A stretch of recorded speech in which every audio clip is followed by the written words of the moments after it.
স্বাগত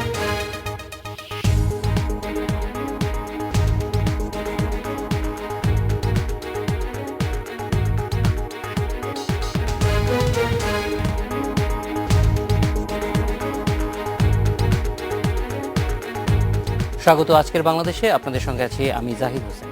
সংসদীয় গণতন্ত্র রাজনৈতিক চর্চায় আসল জায়গা জাতীয় সংসদ। 90 পরবর্তী আমাদের সেই যাত্রা প্রায় পথ হারাচ্ছে।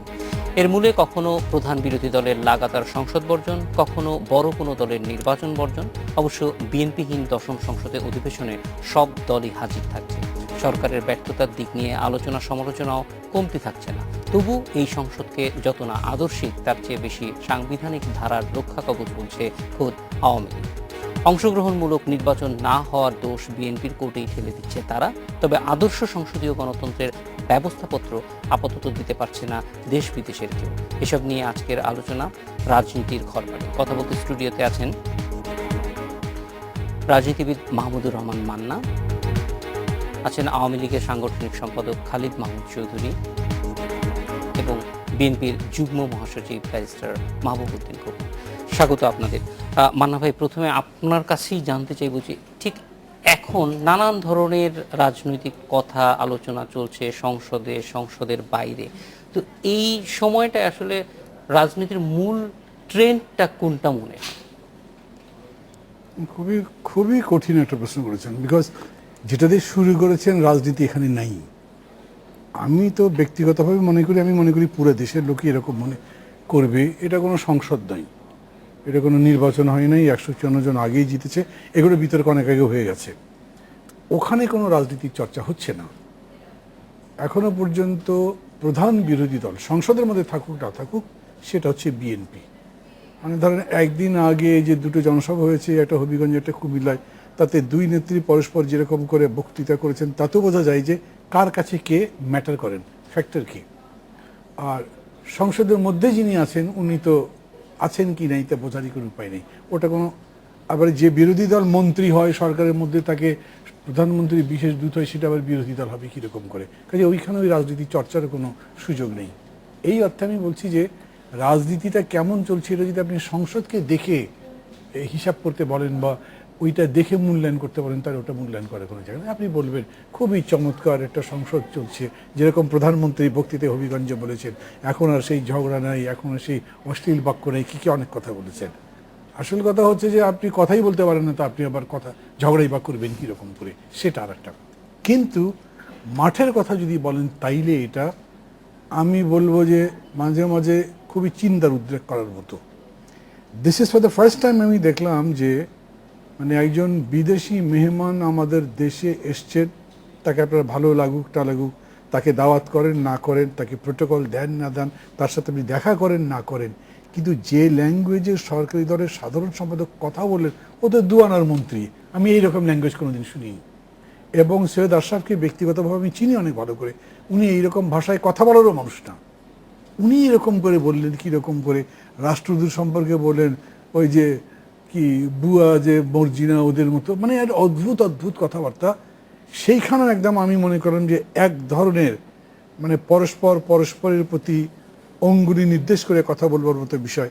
সরকার বলছে নির্বাচন হবে নির্দিষ্ট সময়ের মধ্যে, অথচ আপনার নিশা দেশাই উনি বলছেন যে নির্বাচন হবে জনগণের ইচ্ছা মতো। এটা কি কোনো কিছু ইঙ্গিত করে, বা করলেই তিনি এরকম করবেন কেন? সামগ্রিক পরিস্থিতিটাকে ওই অর্থে কিন্তু জটিল বলে হচ্ছে। বিরোধী দলের নেত্রী যিনি ছিলেন প্রাক্তন প্রধানমন্ত্রী, উনি পরপর দুটো জনসভায় বললেন আমি প্রধানমন্ত্রিত্ব চাই না, আমি ক্ষমতায় যেতে চাই না, আমি গণতন্ত্র চাই। মানে সরকারি দল বলেন বিরোধী দল বলেন, এখানে খুব এত বড় মাপের নেতা নাই যে তিনি কেবল আদর্শের কথা ভেবেই রাজনীতি করছেন, ক্ষমতা কেয়ারই করেন না। মানে আমি শ্রদ্ধা রেখেই বলছি, সেটা শেখ হাসিনার জন্য আমি এত বড় গুণ আমি তা আরোপ করব না, বেগম জিয়ার জন্য আমি এত বড় গুণ আরোপ করতে পারবো না। তারপরে তিনি বলছেন, তার মানে উনি প্রধানমন্ত্রী হতে চান না, উনি তার সন্তানের জন্য কিছু করছেন না। এই কথা কেউ বিশ্বাস করেন না, কিন্তু উনি বলছেন। তার মানে এটাও একটা ইন্ডিকেটিভ কথা মনে হচ্ছে আমার কাছে। সেই অর্থে সংসদের বাইরে কথামালার যে রাজনীতি চলছে, তার মধ্যে অনেক ইন্ডিকেশন থাকতে পারে। এবং আমি মনে করি রাজনীতি যারা করতে চান, গণতন্ত্র যারা রাখতে চান, তাদের এখন থেকে এ ব্যাপারে একটা সতর্ক দৃষ্টি রাখা উচিত। আমরা একটু খোকন ভাইয়ের কাছেই আগে যাব। খোকন ভাই, এই যে আমরা বিভিন্ন ধরনের কথা শুনতে পাচ্ছি, বলা হচ্ছে, তার মধ্যে গণতন্ত্রের চর্চা সংসদের ভিতরে বাইরে, বিদেশি মেহমান আসছে তাদের ব্যাপারেও একরকমের কথা হচ্ছে, তারা দেখা করছেন। বিটুইন দ্য লাইনসে যে কথাটা মান্না ভাই বলছিলেন যে আসলে মূল জায়গাটা কোথায়, রাজনীতিটা কোন দিকে যাচ্ছে, অর্থাৎ যদি শুধু নির্বাচনই ধরা হয় তাহলেও কিন্তু একরকমের মনে করা হচ্ছে যে নির্বাচন তো অবশ্যই নির্ধারিত সময়েই হবে, আবার আপনারা এখন রাজনীতি করছেন যে নির্ধারিত সময়ের আগেই নির্বাচন হওয়া দরকার। এই বিষয়গুলি নিয়ে আসলে আপনাদের অবস্থান কি, এবং আপনারা যে আন্দোলনের কথা বলছেন সেই আন্দোলনটাও বা কোন পর্যায়ে আছে? নির্বাচন নির্ধারিত সময় হবে, 5 বছরের পর হতে হবে এমন কোনো বাধ্যবাধকতা আছে? প্রধানমন্ত্রী বলেন, যদি সংসদ নেতা বলেন, রাষ্ট্রপতি বলেন যদি কালকে সংসদ ভেঙে দেন আপনি, নতুন নির্বাচন দেন, কালকে তো হতে পারে। পারে, কিন্তু সেরকম কোনো সেটা বাস্তবতা আছে সেটা কি? সেটা আপনার নির্ধারিত সময় তো কোনো স্পষ্ট কিছু নাই। এটা সরকারের উপর নির্ভর করবে, সরকার কখন, সরকার যদি বলে যদি কালকে ছেড়ে দেন কালকে হয়ে যেতে পারে। জিনিসটা হলো রাজনীতির মাঠটা, যেটা মান্না হয় বললেন, এটা এটা একটা গুমুট পরিবেশ সৃষ্টি হচ্ছে। প্রত্যেকটা মানুষের মধ্যেই কিন্তু একটা শঙ্কা কি হবে আলোচনা। এবার সরকারি দল আওয়ামী লীগের লোক বলেন, বিএনপি বলেন, বা রাজনীতির বাইরের লোক বলেন, বা অন্যান্য রাজনৈতিক সংগঠনের যারা রাজনৈতিক কর্মী তারা বলেন কি হবে। কারণ আমরা একটা জায়গায় আটকে গেছি। 5 জানুয়ারি নির্বাচনটা আমরা অবৈধ বলি, কিন্তু কাগজে কলমে ঠিক আছে, কাগজে কলমে ঠিক আছে, বাস্তবে এটা ইলেকশন না at all in the of law. কারণ আমরা বাংলাদেশে এই সংবিধান গণতন্ত্রের কথা বলা আছে। গণতন্ত্র শুধু কাগজে কলম হিসাব করলে হবে না, প্রত্যেকটা মানুষ ফিল করতে হবে আমি ভোট দিছি, আমার ভোটে নির্বাচিত প্রতিনিধি। এই ফিলিংসটা বাংলাদেশের অ্যাকর্ডিং টু দ্য রিপোর্ট, ইলেকশনের সময় রিপোর্ট, 98% ফিল করে না আমার ভোটে বা গণতান্ত্রিক উপায়ে নির্বাচিত সরকার। আর প্রধানমন্ত্রী যেই তথ্যটি আপনি দিচ্ছেন সেটাতে তো গভর্নমেন্টের এখন অবস্থা অনেক ইমপ্রুভ। এখন তারা মনে করতেছে, মানে এই ধরনের গবেষণাই ফলাফল দিচ্ছে যে 5 জানুয়ারির আগে তাদের প্রতি মানুষের যে আস্থা ছিল এখন তার চেয়ে আস্থা অনেক বেড়েছে। কোনো জনমত কি যাচাই হয়েছে এর মধ্যে? রিপোর্ট আসছে না, ওইটাও তো যাচাই না, ওইটাও গবেষণা, যাতে এটাও গবেষণা। এখন যেটা হলো যে মানে প্রধানমন্ত্রী নিজে তো বলেছেন এই নির্বাচনটা সংবিধান রক্ষা নির্বাচন। এই নির্বাচনের পরপরই আলোচনা করে আডার নির্বাচনে আমরা প্রস্তুতি নেব সবাইকে নিয়ে। কই দেশের প্রধানমন্ত্রী যদি যে কথা বলল, আজকে 1 বছর হয়ে গেল, মানুষ, সাধারণ মানুষের ধৈর্যের সীমা থাকতে হবে তো আপনার। মানুষকে আশা দিয়েছেন, বলেছেন, তো আলটিমেট মানুষ উদ্বিগ্ন হওয়া স্বাভাবিক। আর সাধারণ মানুষ থেকে সরকার থেকে বেশি উদ্বিগ্ন, সরকার বেশি উদ্বিগ্ন, মানে বেসামাল। মানে প্রধানমন্ত্রীর বক্তব্য, কিন্তু দেশের প্রধানমন্ত্রীর বক্তব্য যে স্ট্যান্ডার্ড থাকা উচিত একটা দেশের প্রধানমন্ত্রী, সেই স্ট্যান্ডার্ড নাই। আমি এর বাইরে কিছু বলতে চাই না। আর দলের মহাসচিব উনি খুব ঠান্ডা মাথার মানুষ, আওয়ামী লীগের সেক্রেটারি জেনারেল, ঠান্ডা মাথার মানুষ, ভদ্রলোক মানুষ। উনি যে বলে ফেলেন যে দেশের অ্যাম্বাসেডার, বিদেশি একটা অ্যাম্বাসেডারে, আমেরিকান অ্যাম্বাসেডারে কি নামটা বিকৃতি করে কাদের বুয়া মর্জিনা না কি বলছেন, এরকম কি বলছেন, তার নিশা দেশারে বললেন কি 4 আনার না 2 আনার মধ্যে টেলিভিশন ভাবে দেখাচ্ছিল। ডিফেমেশন, মানহানিকর বক্তব্য। যদি প্রধানমন্ত্রীর বা কোনো মন্ত্রীকে যদি একটা আরো ছোট বক্তব্য দেয়, যদি মামলা হয়, যদি শহীদ আশ্রয়ের বিরুদ্ধে মামলা হবে না, কিন্তু আপনার মনে করেন না, মামলা এখানে হইতে পারে, মামলা আমেরিকান কোর্টে হইতে পারে, এবং এটা কোনো মামলা আমেরিকান কোর্টে হইতে পারে, আজকে হইতে পারে, কালকে হইতে পারে, 2 বছর পর হইতে পারে। এটা কিন্তু defamation, clear case of, as আইনজীবী হিসেবে বলছি, ক্লিয়ার কেস অফ ডিফেমেশন। মানহানি করার অধিকার আপনার নাই। আর এটা সরকার একটু উচ্চ পর্যায় থেকে সরকার এভাবে ফিল করে। দলের আওয়ামী লীগের পাওয়ারফুল মিনিস্টার, ওনার মুখ দিয়ে কথা বলা মানে কি সরকার এইভাবে ফিল করে। আসলে সরকার এমন এক জায়গায় চলে গেছে, এখন সবাইকে স্মল মনে করতেছে। তার নিজেরাই এটা সুস্থ মস্তিষ্ক থাকলে সরকার যারা নিয়ন্ত্রক, এ কথা আসছে না মুখ দিয়ে।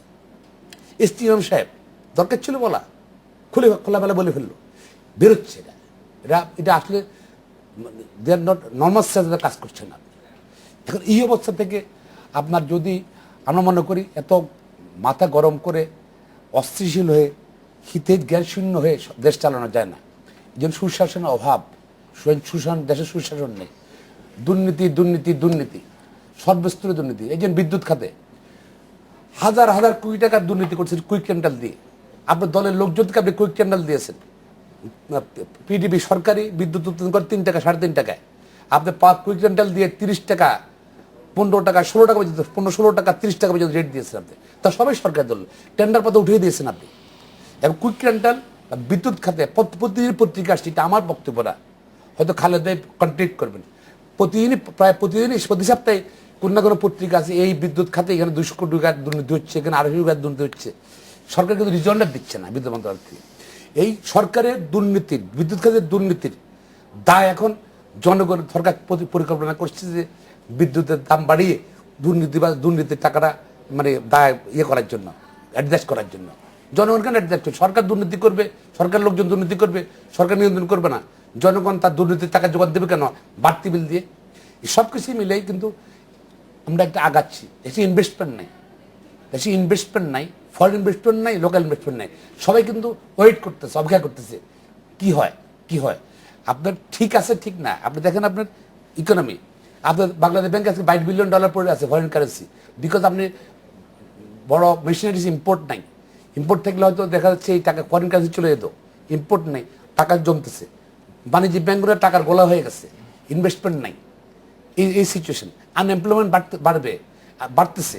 আপনার আইন শৃঙ্খলা যেহেতু আনএমপ্লয়মেন্ট, বেকারত্বের জন্য আইন শৃঙ্খলা অবনতি হবে এবং পভার্টি ওরিয়েন্টেড, দারিদ্র থেকে যে ক্রাইম করা হয় বাড়ায় আমাদের, সে আরও বেড়ে যাবে। এখন একটা নিয়ন্ত্রণ রাষ্ট্র, একটা রাষ্ট্র ব্যবস্থায় নিয়ন্ত্রণ অবস্থায় চলে যাচ্ছে। কিন্তু সরকার শুধু পার্লামেন্টের দিকে তাকালে মনে হয় যেখানে গণতন্ত্র আছে। জাতীয় সংসদের ওই 4 কোণা ছাড়া বাংলাদেশের কোথাও গণতন্ত্র নেই।